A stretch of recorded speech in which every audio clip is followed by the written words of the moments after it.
Welcome back to the Marvel Movie Minute, a daily podcast which we disassemble a film for the Marvel Cinematic Universe into 1-minute segments and then examine it in obsessive and occasionally hilarious detail. I'm Kyle Olson from the Swashbuckling Ladies Debate Society podcast. Hey, and I'm Rob Cabasco, and Kyle. Yes, sir. I have a word for you. Oh. The word is portmanteau. Oh. Do you know what that is? I do know what that is, but I'm sure you have a much better definition than what my limited things will be, which is when you combine two words and they become one word. It's sort of like a version of when they take a celebrity name and put it together. Exactly right. So French, my French is, I took 4 years of French in high school. It doesn't show. Are you saying your French is merde? Well, can we say that? Yes, we can. We can, except apologies in France. to apologies to all of our friends in France. Au revoir. I can't. I have nothing. I'm stupid. See, this is the issue. All right. So yes, it is. It can sometimes refer to as a kind of luggage, but most people know this word. If you've ever heard it, it's a blend of words in which parts of multiple words are combined into a new word. You're correct. Things like smog, smoke and fog, motel, motor and hotel, brunch, mant. Oh, what's a mant? What's a man and an ant? Oh, a mant. Okay. I guess that does sound much better than man-ant. Yeah. That's one of those words you don't know quite when to stop. Or Anton. Anton. Oh, never mind. It's totally an Antony. Okay, that's another movie. Now, there we are. The word, though, the portmanteau that I am thinking of today is deepfake. And what is that? It is the combination of deep learning in terms of AI and a whole bunch of algorithms and fake. We all know this because it's become infamous and famous over the last several years. It's the manipulation of video to make it look like someone else is saying something when they're not. And obviously, as all technology, used for good and also used for evil. We won't get into any of that other stuff. Why do I bring this up? Because I believe in this minute, there is a deepfake. Oh, interesting. Wow, deepfake going like 10 years preceding all the deepfake technology we know today. My theory's probably buffoonery, but I mean, anyway. We're getting into deepfakes and weird theories here in minute 76 of Iron Man 2 from 2010, directed by Mr. Jon Favreau. And we pick up where we left off, which is Tony's still watching home movies of dear old dad. So he is he's gotten to the end of the journal now, and like I don't know what else to do. And then the footage is still running. We've already seen the wacky outtake of perhaps a partially intoxicated Howard Stark, and we've seen little Tony running around. And then just as Tony has sort of given up on this whole thing and sitting down and like puts down his weird PDA thing in the journal and like his head in hand. Suddenly a voice speaks to him from the screen and says, "Tony." And he looks up, and it's almost like Howard is speaking to him from beyond the grave.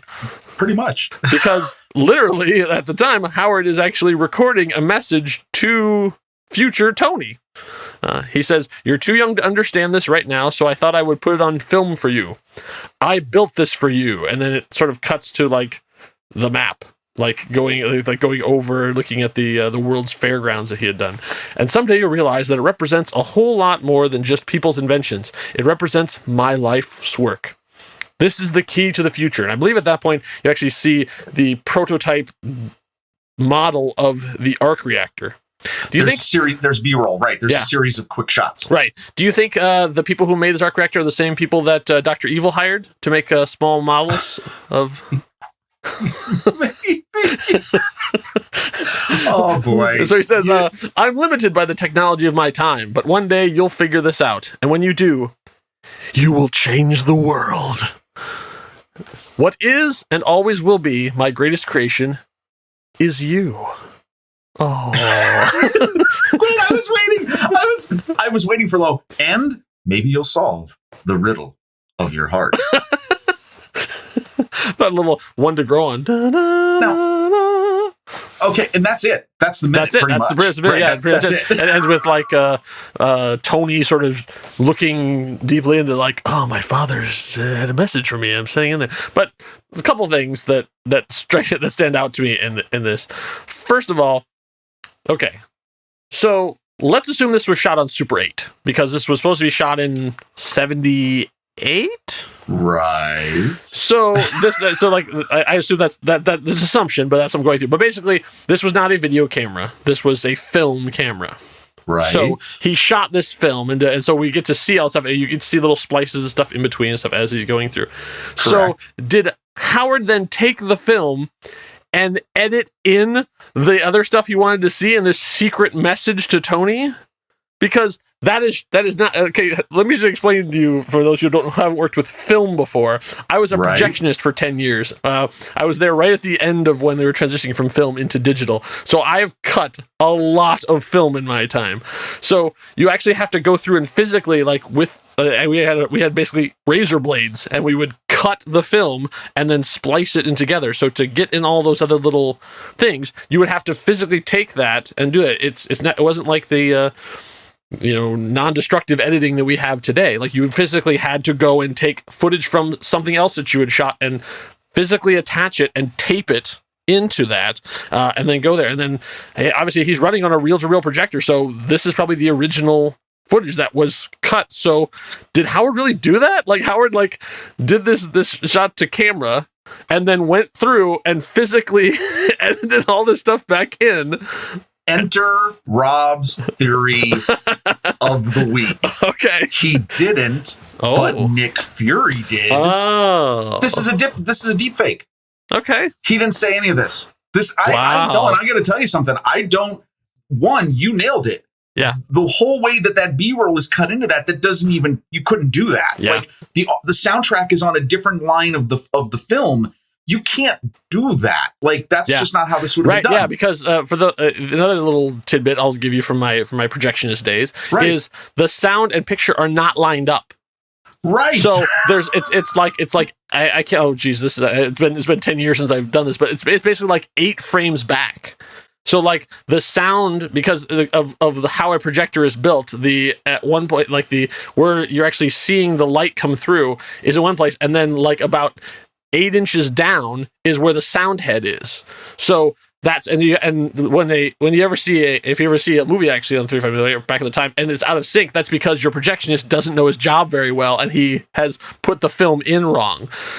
So that's why, because that is how you have sound and things like that. So that means that the sound is in a different place. So whenever you make those cuts, if you have the two things on the same one, you're also cutting the sound.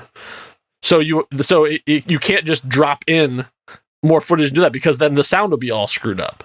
And so then it has to be very deliberately done. Well, and you'd run into, if you tried to do that, one, it would be really messy. You'd mess up the sprockets. What is it called? The holes, right? Yep.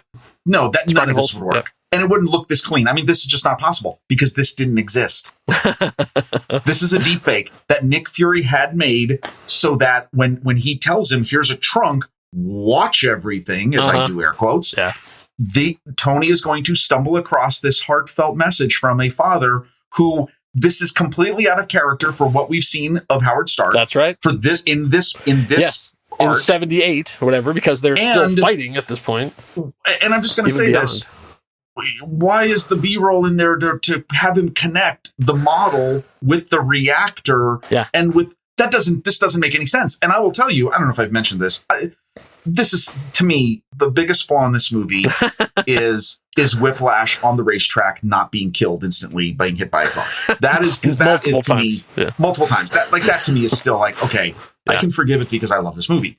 But this whole part of the plot makes no sense unless this is a deep fake, and then you get into the whole ridiculous manipulation of Nick Fury. Yes. However, I'm okay with this long term, because the whole way this then comes about, what we're about to see after this 5 minutes of footage, I actually really like, and I think it's cool, even though it makes no sense.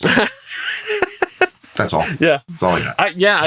Okay. So extending out your theory, which I think is a very valid fan theory. Does Nick already know about the other element? But he's just not scientific enough, or he doesn't have enough people that can figure this out. Knowing only Tony can figure this out.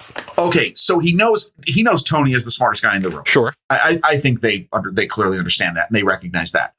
They know they have to manipulate him emotionally to get him there to focus. Yes. I think they know enough about what Howard Stark was doing to know that he was on the right track.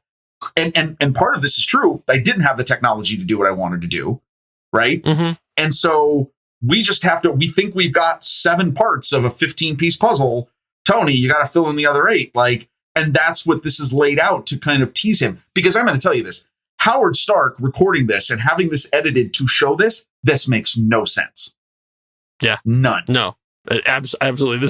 It bothers me so much that this is there. But, the only thing that could make this go down better would be a delicious glass of Dr. Pepper. Well, he is drinking Dr. Pepper. Clearly, he is drinking Dr. Pepper. Yeah. I mean, we saw it in the cooler. Glass, but, yeah. Right. Well, that's Tony Stark. So, Rob, if you were Jon Favreau and you had this 1970s footage thing you want to do, and you wanted to make sure that it looked good, in 2010, who would you have gone to make sure that this footage would look interesting and authentic and convey what you wanted to convey? Instagram? No. You would go to Mr. Damon Lindelof.